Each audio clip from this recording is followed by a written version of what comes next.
আসসালামু আলাইকুম। বাগেরহাট এক আসনে বিদ্যুতের বেহাল দশা নিয়ে জামায়াত এমপিকে নিয়ে প্রতিবাদ করায় স্থানীয় জামায়াত কর্তৃপক্ষ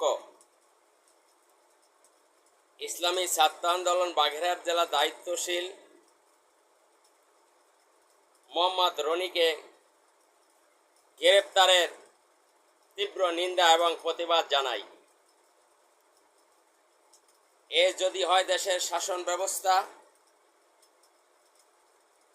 এ যদি হয় সরকারি দল এবং বিরোধী দলের প্রতিহিংসা পরায়ণ রাজনীতি, তাহলে এ দেশে আবারও সেই জুলাই আন্দোলনের মতন আগুন দাউ দাউ করে জ্বলে উঠবে। কিন্তু আমরা তো মনে করেছিলাম যে জুলাই হয়েছে, আর মনে হয় জুলাই হবে না এদেশে। আর সেই জুলাই যদি আবারও করতে হয় তাহলে সেটা হবে এই জামায়াতের জন্য।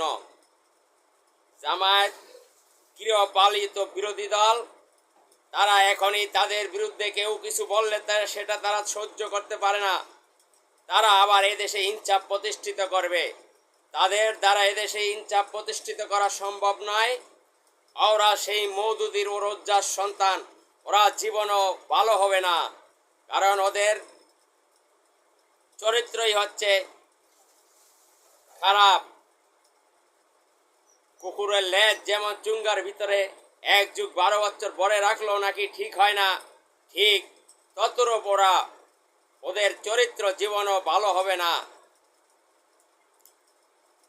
ওদেরকে মানুষ ভালো মনে করে ভোট দিয়েছিল, ওরা ইসলামের উপকার করবে, দেশের মানুষের কথা বলবে।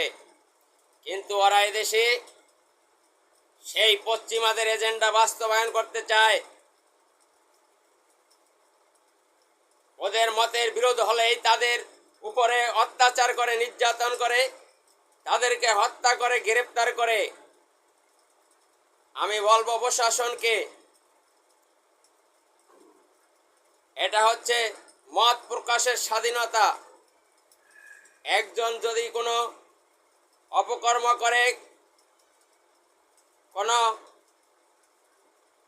অনিয়ম করে থাকে, সেটা সে যেই হোক, এমপি হোক, মন্ত্রী হোক, তার বিরুদ্ধে বলা যাবে। অন্যায়ের বিরুদ্ধে বলা, এটা সংবিধান আমাদেরকে অনুমতি দিয়েছে, পারমিশন দিয়েছে। এদেশের প্রত্যেকটা জনগণ, তাদের বাক স্বাধীনতা রয়েছে, তারা অন্যায়ের বিরুদ্ধে